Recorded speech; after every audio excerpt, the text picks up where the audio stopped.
মানুষের জানমালের নিরাপত্তায় পুলিশ কাজ করবে প্রত্যাশা প্রধানমন্ত্রী বললেন, বাহিনীকে কেউ যেন দেশ ও জনগণের বিরুদ্ধে ব্যবহার করতে না পারে।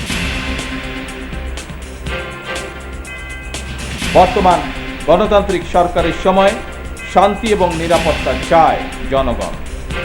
দেশের জনগণের শান্তি এবং নিরাপত্তা নিশ্চিত করা আপনাদের কার্যক্রম। গাজীপুরের কালিয়াকৈরে চোর সন্দেহে গণপিটুনিতে ৩ জন নিহত, ট্রাকে অগ্নিসংযোগ। কাপাসিয়ায় নির্মম হত্যার শিকার ৫ জনের দাফন হবে গোপালগঞ্জে। হাম ও উপসর্গ নিয়ে সিলেটে আরও ২ শিশুর মৃত্যু, ২ জনের বয়সী ১ বছরের নিচে। শয্যা সংকটে চলছে বারান্দায় রেখে চিকিৎসা।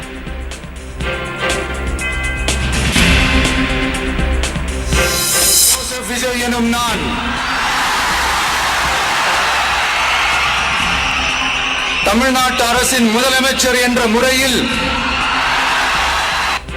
চরম নাটকীয়তা শেষে তামিলনাড়ুর মুখ্যমন্ত্রী হিসেবে শপথ নিলেন থালাপতি বিজয়।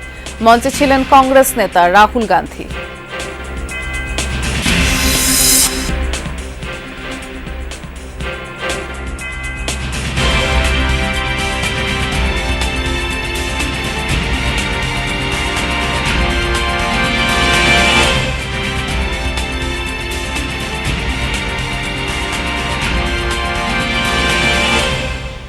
শুভেচ্ছা, যমুনা নিউজে আমন্ত্রণ জানাচ্ছি। নুসরাত বৃষ্টির সাথে আছি। শিরোনামগুলো শুনছিলেন। জনগণের জানমালের নিরাপত্তা নিশ্চিতে সবটুকু দিয়ে চেষ্টা করবে পুলিশ, এমনটাই প্রত্যাশা বর্তমান সরকারের। ত্রয়োদশ জাতীয় সংসদ নির্বাচন প্রমাণ করেছে পেশাদারিত্বের সঙ্গে কাজ করা পুলিশের পক্ষে সম্ভব। সকালে জাতীয় পুলিশ সপ্তাহ 2026 উদ্বোধনের পরে এসব কথা বলেছেন প্রধানমন্ত্রী তারেক রহমান। সকালে রাজধানীর রাজারবাগ পুলিশ লাইন্স মাঠে বার্ষিক পুলিশ প্যারেডের মধ্য দিয়ে এই আয়োজন শুরু হয়। এ সময় পুলিশ সপ্তাহের অনুষ্ঠানে যোগ দিয়ে উদ্বোধন করেন প্রধানমন্ত্রী তারেক রহমান। বলেন, স্বাধীনতা অর্জনের জন্য যে পুলিশ সদস্যরা আত্মাহুতি দিয়েছিলেন, যে কোনো মূল্যে সেই স্বাধীনতা রক্ষা করতে হবে। আর কোনো ফ্যাসিবাদী শক্তি যেন পুলিশকে নিজেদের স্বার্থে ব্যবহার করতে না পারে, সেই শপথ নেয়ার আহ্বান জানান তিনি। এ সময় জাতিসংঘ শান্তিরক্ষী মিশনে পুলিশের ভূমিকার প্রশংসা করেন তিনি। আরও বলেন, দেশের জনগণের স্বার্থে পুলিশের মানবিক আচরণ প্রত্যাশিত। পুলিশ সপ্তাহের বিভিন্ন কর্ম অধিবেশনে বিগত বছরের কার্যক্রম পর্যালোচনা করে পরবর্তী বছরের কর্মপরিকল্পনা নির্ধারণ করা হয়। আগামী 13 মে পুলিশ সপ্তাহের আয়োজন শেষ হবে। গণ অভ্যুত্থানের পরে দেশের স্বাধীনতা প্রিয় গণতান্ত্রিকামী মানুষের আকাঙ্ক্ষার প্রতিফলন হচ্ছে জনগণের রায় গঠিত বর্তমান সরকার। বছরের পর বছর ধরে অসংখ্য হামলা মামলা শিকার, নিপীড়িত নির্যাতিত অধিকারহারা মানুষ। বর্তমান গণতান্ত্রিক সরকারের সময় শান্তি এবং নিরাপত্তা চায় জনগণ। দেশের জনগণের শান্তি এবং নিরাপত্তা নিশ্চিত করা আপনাদের কার্যক্রম, অর্থাৎ পুলিশের ভূমিকার উপরেই সবচেয়ে বেশি নির্ভরশীল। সরকার যায় আসে, কিন্তু বাংলাদেশ পুলিশ চলছে 165 বছরের পুরনো আইনে, যার পরিবর্তনে খুব একটা মনোযোগী নয় সরকারগুলো। যার ফলে প্রতিবারই ক্ষমতাসীন সরকারের আজ্ঞাবহ বাহিনীতে পরিণত হয় রাষ্ট্রীয় এই সংস্থা। আর এমন বাস্তবতায় আজ থেকে শুরু হচ্ছে পুলিশ সপ্তাহ 2026। আইনের মধ্যে থেকে স্বাধীনভাবে কাজ করতে দিলে পুলিশের প্রাতিষ্ঠানিক কাঠামো আরও শক্তিশালী হয়, মনে করেন বাহিনীর সাবেক শীর্ষ কর্মকর্তারা। আর 24-এর অভ্যুত্থানে পুলিশের বিতর্কিত ভূমিকার জন্য রাজনৈতিক সিদ্ধান্তকে দায়ী করছেন বিশ্লেষকরা। সহকর্মী রাব্বি সিদ্দিকীর রিপোর্টে বিস্তারিত। 2024 সালের 5 আগস্ট গণ অভ্যুত্থানে আওয়ামী লীগ সরকারের পতনের পর পুলিশি কাঠামো ভেঙে পড়ে। রাজধানী সহ সারা দেশের থানায় আগুন দেওয়া হয়, ঘটে অস্ত্র লুটের ঘটনা। আত্মগোপনে চলে যান আইজিপি থেকে শুরু করে কনস্টেবল পর্যন্ত। অন্তর্বর্তী সরকার দায়িত্ব নেয়ার পর ধীরে ধীরে স্বাভাবিক হয় পুলিশের কার্যক্রম, সচল হয় থানা। তবে গণ অভ্যুত্থানে বিতর্কিত ভূমিকার কারণে মারাত্মক ভাবমূর্তি সংকটে পড়ে এই বাহিনী। ওঠে পুলিশ সংস্কারের দাবি। সে সময় পুলিশ কমিশন গঠন করে অন্তর্বর্তী সরকার। স্বাধীন পুলিশ কমিশন গঠন, পুলিশের জবাবদিহিতা, রাজনৈতিক নিরপেক্ষতা, মোট কথা পুলিশের কর্মকাণ্ডে পেশাদারিত্ব নিশ্চিত করতে এই কমিশন গঠন করলেও শেষ পর্যন্ত আর আলোর মুখ দেখেনি। পুলিশের ভূমিকা সবচেয়ে গুরুত্বপূর্ণ। এমন বাস্তবতায় শুরু হয়েছে পুলিশ সপ্তাহ 2026। সাবেক এই আইজিপি মনে করেন সরকারের অন্যায় আদেশ পালন করা যাবে না। পুলিশ আইনের মধ্য থেকে দায়িত্ব পালন করলে ভাবমূর্তি উদ্ধার করা সম্ভব, দেয়া যাবে না সিন্ডিকেটের হাতে। আইনগত একটা তো বলে দেওয়া আছে এবং কী করতে হবে আর কী করতে হবে না। পুলিশের আইন আছে, পুলিশ রেগুলেশন বেঙ্গল আছে, ফৌজদারি কার্যবিধি আছে, পেনাল কোড আছে। আমাকে লেট ডাউন ডিউটি, আমার আচরণবিধি আছে যে আমি কোন কাজ করতে পারবো, কোন কাজ করতে পারবো না। সুতরাং সরকারি কর্মচারী ওটাই ফলো করা উচিত। আমি যেন এমন কাজ করব না যে কাজ করলে আমি জবাব দিতে পারবো না ভবিষ্যতে। বৃদ্ধ বয়সে আমি পরিবার সাফার করবে, আমি সাফার করব, এমন কাজ তো জনগণ সাফার করবে, এমন কাজ তো আমি করতে পারি না। রাজনৈতিক সিদ্ধান্তে পুলিশ ছাত্র জনতার বিরুদ্ধে দাঁড়িয়েছিল। এজন্য রাজনৈতিক সদিচ্ছা থাকলেই পুলিশ পেশাদারিত্বের সাথে দায়িত্ব পালন করতে পারবে মত বিশ্লেষকদের। জুলাই আগস্টে যে ভূমিকাটা পালন করেছে, এটা কিন্তু আসলে পুলিশের এককভাবে পুলিশের দায় না, এটা একটা রাজনৈতিক সিদ্ধান্ত। তো রাজনৈতিক সিদ্ধান্তের বাইরে গিয়ে পুলিশ অ্যাক্ট করবে, এটা আসলে আমাদের ভাবনাটা বোধহয় উচ্চাবিলাসী এবং রোমান্টিক একটা ভাবনা হয়ে যায়, সেটা হয় না। এই জন্য বলে যে রাজনৈতিক সদিচ্ছার সাথে পুলিশের যে পেশাদারিত্ব, এটা যখন ইকুইলিব্রিয়াম হবে, ইন্টারসেক্ট করবে, তখনই কেবল এবং জনগণের কোঅপারেশন, এই তিনটা বিষয় যখন ইন্টারসেক্ট করবে, তখন হয়তো এই পুলিশ দিয়েই আপনি দেখবেন যে আইন শৃঙ্খলার পরিস্থিতি একদম চমৎকারভাবে উন্নতি করতে পারছেন। পুলিশের মহাপরিদর্শক মোহাম্মদ আলী হোসেন ফকির জানিয়েছেন, পুলিশ এতদিন বিশৃঙ্খল অবস্থায় ছিল, কিন্তু সেটা অনেকাংশে গুছিয়ে আনা হয়েছে। নতুন সরকারের আমলে প্রথম আমাদের পুলিশ উইক, এবং আপনারা জানেন পুলিশেরও যে আমাদের একটা বিশৃঙ্খল অবস্থা ছিল, সেটা অনেকাংশে আমরা গুছিয়ে আনতে সক্ষম হয়েছি। পুলিশের যে দাবি দেওয়া ছিল তা শিগগিরই পূরণ হচ্ছে বলেও জানান আইজিপি। রাব্বি সিদ্দিকী, যমুনা নিউজ, ঢাকা। গাজীপুরের কালিয়াকৈরে গরু চোর সন্দেহে পিটুনিতে 3 জন নিহত হয়েছে। এ সময় একটি ট্রাকে আগুন ধরিয়ে দেয় উত্তেজিত জনতা। সকালে উপজেলার ফুলবাড়িয়া ইউনিয়নের বাঘচালা গ্রামে এই ঘটনা। পুলিশ জানায়, কয়েকদিন ধরেই এলাকায় গরু চুরির ঘটনা বেড়ে যাওয়ায় বাসিন্দাদের মধ্যে ক্ষোভ ছিল। ভোরে একটি ট্রাক নিয়ে কিছু লোক এলাকায় গরু চুরি করতে আসে বলে অভিযোগ ওঠে, আর তাদের চারদিক থেকে স্থানীয়রা ঘিরে ধরে। কয়েকজন পালিয়ে গেলেও 3 জনকে আটক করে পিটুনি দেওয়া হয়। এ সময় একজনের মৃত্যু হয়, আগুন দেওয়া হয় তাদের সাথে আনা ট্রাকটিতেও। আহত 2 জনকে উদ্ধার করে হাসপাতালে নেয়ার পথে একজন, এবং পৌঁছানোর পরে মৃত্যু হয় আরেকজনের। খবর পেয়ে ঘটনাস্থলে পৌঁছে পরিস্থিতি নিয়ন্ত্রণে নেয় পুলিশ। মরদেহগুলো উদ্ধার করে ময়নাতদন্তের জন্য হাসপাতালে পাঠানো হয়েছে। এ ব্যাপারে বিস্তারিত জানানোর জন্য সহকর্মী পলাশ প্রধান অপেক্ষা করছেন, তিনি গাজীপুরেই আছেন। আমাদেরকে একটু জানাবেন, মাত্রই দর্শকদের যে ঘটনা জানালাম যে গরু চোর সন্দেহে গণপিটুনিতে 3 জন নিহত হয়েছে, এরপরে এই এলাকার কি অবস্থা, পুলিশ প্রশাসনের পক্ষ থেকে কি বলা হয়েছে?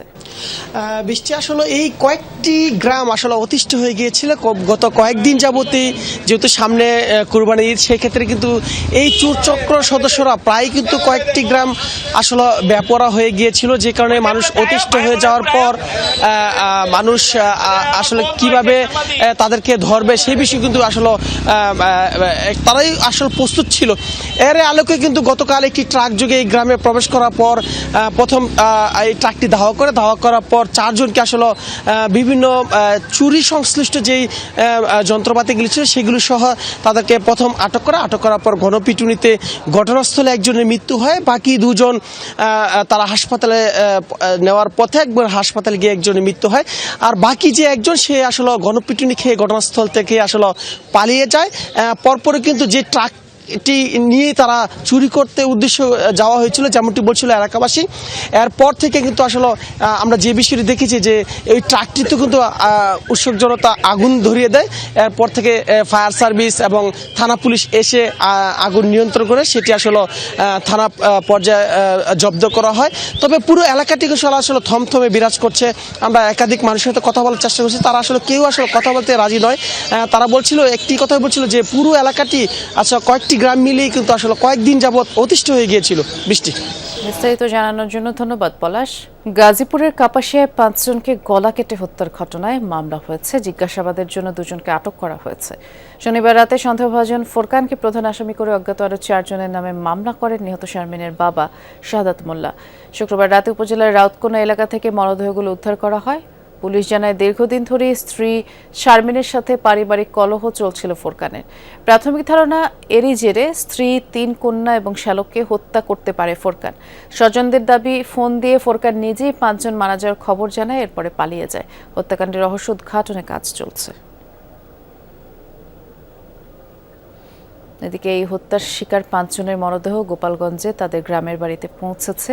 ভোরে 2টি লাশবাহী গাড়িতে করে নিহতদের মরদেহগুলো পৌঁছালে কান্নায় ভেঙে পড়েন স্বজনরা। আহাজারিতে ভারী হয়ে ওঠে চারদিকের পরিবেশ। এরই মধ্যে মরদেহগুলো দাফনের প্রক্রিয়াও শুরু হয়েছে। বেলা 11টার দিকে সদর উপজেলার পাইককান্দি পঞ্চপল্লী মাদ্রাসা মাঠে জানাজা শেষে উত্তর চরপাড়া কবরস্থানে দাফন করা হবে মরদেহগুলো। এদিকে নিহতদের বাড়িসহ এলাকার নিরাপত্তা নিশ্চিতে অতিরিক্ত পুলিশ মোতায়েন করা হয়েছে।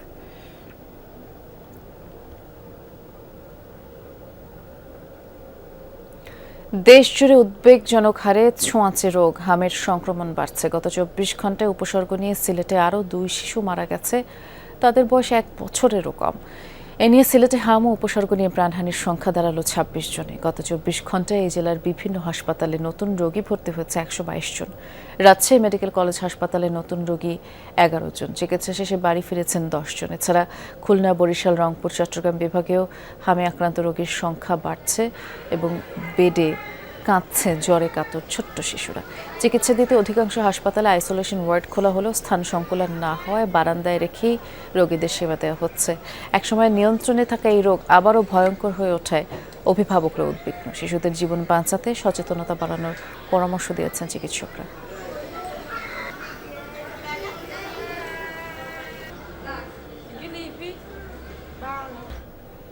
রাজধানীর মহাখালী ডিএনসিসি হাসপাতালে আমাদের সহকর্মী শাকিল হাসান অপেক্ষা করছেন। শাকিল, প্রতিদিনই তো সংক্রমণের সংখ্যা বাড়ছে, আজও সিলেটে 2 শিশুর মৃত্যু হলো। এই হাসপাতালে তো হামে আক্রান্ত রোগীর সংখ্যাই সবচেয়ে বেশি এবং ঢাকার বাইরে যে সকল রোগী আছে তারাও এখানে আসছে। জায়গার সংকুলান হচ্ছে কি সবার? বৃষ্টি, হামে শিশুদের মৃত্যুর মিছিল যেন থামছে না, পাশাপাশি হাসপাতালে ভর্তির সংখ্যাও কিন্তু আসলে কমেনি। কারণ হচ্ছে এই হাসপাতালটি আসলে হামের জন্য ডেডিকেটেড করে রাখা হয়েছে। ঢাকা তো বটেই, দেশের বিভিন্ন প্রান্ত থেকে আসলে হাম আক্রান্ত শিশুদের নিয়ে উদ্বিগ্ন স্বজনরা কিন্তু এই হাসপাতালের দিকে ছুটে আসছেন, যে কারণে এই হাসপাতালের যে ধারণ ক্ষমতা, সেই ধারণ ক্ষমতা কিন্তু প্রায় সবগুলো বেডেই এখন পর্যন্ত বা সবগুলো কেবিনেই এখন পর্যন্ত রোগী রয়েছে, হাম আক্রান্ত শিশুরা রয়েছে। এবং আজকে এই 24 ঘন্টাতেও কিন্তু বড় একটি সংখ্যার শিশুদের নিয়ে স্বজনরা এসছেন এই হাসপাতালে। এবং এই হাসপাতাল যেহেতু হাম আক্রান্ত শিশুদের জন্য নির্ধারিত করে দেওয়া হয়েছে, সে কারণে অন্যান্য হাসপাতালে যাওয়ার থেকে এই হাসপাতালে হামের স্পেসিফিক সুনির্দিষ্ট চিকিৎসা ব্যবস্থাটি থাকার কারণে অনেক স্বজনই কিন্তু এই হাসপাতালেই আসলে ছুটে আসছেন এবং তাদের শিশুর চিকিৎসার ব্যবস্থা করার জন্য এখানে তারা লাইন ধরেছেন। এবং আমি যে ওয়ার্ডগুলোতে যে গিয়ে দেখেছি, সেখানে অসংখ্য হাম আক্রান্ত রোগী রয়েছে এবং সেই শিশুদের অনেকের অবস্থায় কিন্তু সংখ্যাজনক। এরই মধ্যে দেশের নানা প্রান্তে গতকালও বেশ কয়েকজন শিশু মারা গেছে, আজকেও মারা গেছে। এবং যে রোগটি বাংলাদেশ থেকে প্রায় নির্মূল হয়ে গিয়েছিল এবং সেটির আবার যে এমন মহামারী আকারে ফিরে আসবে, এটি আসলে চিকিৎসকরা, যদিও বিশেষজ্ঞরা সতর্ক করে এসেছিল, সঙ্গে সঙ্গে হচ্ছে বিশ্ব স্বাস্থ্য সংস্থা থেকেও এটি সতর্ক করা হচ্ছিল, কিন্তু আগের সরকারের একটি সিদ্ধান্তের কারণে গ্যাভির সঙ্গে যে চুক্তি ছিল বাংলাদেশের যে টিকা সংগ্রহ করার ক্ষেত্রে, কিন্তু সেখান থেকে সরে এসে বাংলাদেশ সরকার সরাসরি ক্রয়ের ভিত্তিতে সেই টিকার কেনার যে নীতিমালাটি বেছে নেয়। এই কারণে কিন্তু টিকার ঘাটতি তৈরি হয় এবং শিশুদেরকে পর্যাপ্ত পরিমাণে টিকা দেওয়া যায়নি।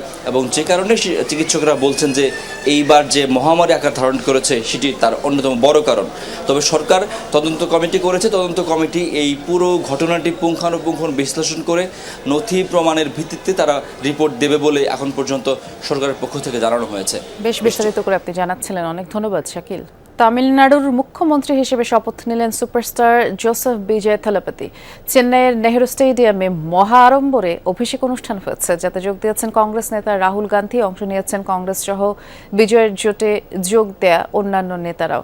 কালো ট্রাউজার, সাদা শার্ট, কালো ব্লেজার গায়ে হাজির হয়েছেন বিজয় থালাপতি। শপথ বাক্য পাঠ করেছেন তামিল ভাষায়, আর সে সময় হাততালি আর উচ্ছ্বাসে ফেটে পড়েছে স্টেডিয়াম।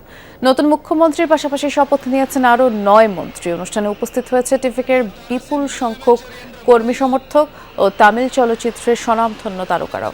অনুষ্ঠান নির্বিঘ্ন করতে নিশ্চিত করা হয়েছে কয়েক স্তরের নিরাপত্তা ব্যবস্থা। নানা নাটকীয়তার পর নির্বাচনী ফল প্রকাশের 5 দিনের মাথায় 5 দলের সমর্থন নিয়ে সরকার গঠনের প্রয়োজনীয় আসন নিশ্চিত করেছে টিভিকে। চলমান যুদ্ধবিরতির মধ্যে আরও একটি রক্তক্ষয়ী দিন পার করল লেবানন। 24 ঘন্টায় দফায় দফায় হামলায় কমপক্ষে 39 জনের প্রাণ গেছে। শনিবার এক বিবৃতিতে লেবাননের জনস্বাস্থ্য মন্ত্রণালয় জানায়, দক্ষিণের সেডান অঞ্চলের এক শহরে আইডিএফের হামলায় শিশুসহ কমপক্ষে 7 জন নিহত হয়েছেন। আরও কিছু এলাকায় ড্রোন ও গাইডেড মিসাইলের আঘাতে হতাহতের শিকার বহু বেসামরিক। ঘরবাড়ি ধ্বংসের পাশাপাশি জরুরি নির্দেশনা জারি করে উচ্ছেদ করা হচ্ছে স্থানীয়দের।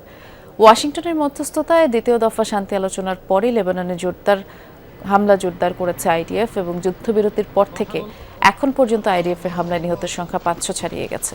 এদিকে ইসরায়েলি বেশ কিছু এলাকা লক্ষ্য করেও পাল্টা হামলার দাবি করেছে হিজবুল্লাহ। এবার মধ্যপ্রাচ্যে যুদ্ধজাহাজ HMS ড্রাগন পাঠাচ্ছে যুক্তরাজ্য। শনিবার দেশটি জানিয়েছে, হরমুজ প্রণালীতে জাহাজের নিরাপত্তা নিশ্চিতে সম্ভাব্য বহুজাতিক অভিযানের অংশ হিসেবে এই ডেস্ট্রয়ারটি পাঠানো হচ্ছে। ইরান যুদ্ধ শুরুর পর HMS ড্রাগন গত মার্চে সাইপ্রাসের নিরাপত্তায় পূর্ব ভূমধ্যসাগরে মোতায়েন করা হয়েছিল। এর আগে ফ্রান্সও লোহিত সাগরে বিমানবাহী রণতরী পাঠিয়েছে। যুক্তরাজ্যের দাবি, হরমুজের সুরক্ষায় সম্ভাব্য বহুজাতিক জোটের আগাম প্রস্তুতি হিসেবেই এসব পদক্ষেপ নেওয়া হচ্ছে। সম্ভাব্য এই অভিযানের নেতৃত্ব দেবে ফ্রান্স, যুক্তরাজ্য। অন্তর্বর্তী সরকারের আমলে ব্যাহত হয়েছে গণমাধ্যমের মত প্রকাশের স্বাধীনতা। বিশ্ব মানবাধিকার পরিস্থিতি শীর্ষক শিরোনামে এই তথ্য প্রকাশ পেয়েছে আন্তর্জাতিক মানবাধিকার সংগঠন অ্যামনেস্টি ইন্টারন্যাশনালের বার্ষিক প্রতিবেদনে। বলা হয়, 3 বছর আগে প্রণীত সাইবার নিরাপত্তা আইনটি কার্যকর ছিল গেল বছর পর্যন্ত। আরও জানানো হয়, জুলাই গণ অভ্যুত্থান পরবর্তী অন্তর্বর্তীকালীন সরকারের সময় নির্বিচারে গ্রেফতার ও হয়রানির শিকার হয়েছে সাংবাদিক, মানবাধিকার কর্মীরা। এমনকি ভাঙচুর, অগ্নিসংযোগের মতো ঘটনাও ঘটেছে বাংলাদেশের শীর্ষস্থানীয় গণমাধ্যমগুলোয়। হামলার শিকার হয় সাংস্কৃতিক সংগঠনগুলোও।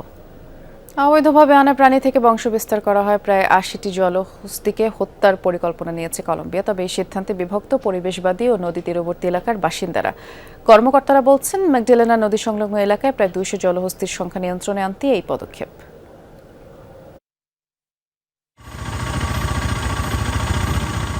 একসময় মাদক সম্রাট পাবলো এসকোবারের ব্যক্তিগত শখে এনেছিলেন মাত্র 4টি জলহস্তি। 4 দশক পর সেগুলোই এখন কলম্বিয়ার জন্য বড় মাথা ব্যথা হয়ে দাঁড়িয়েছে।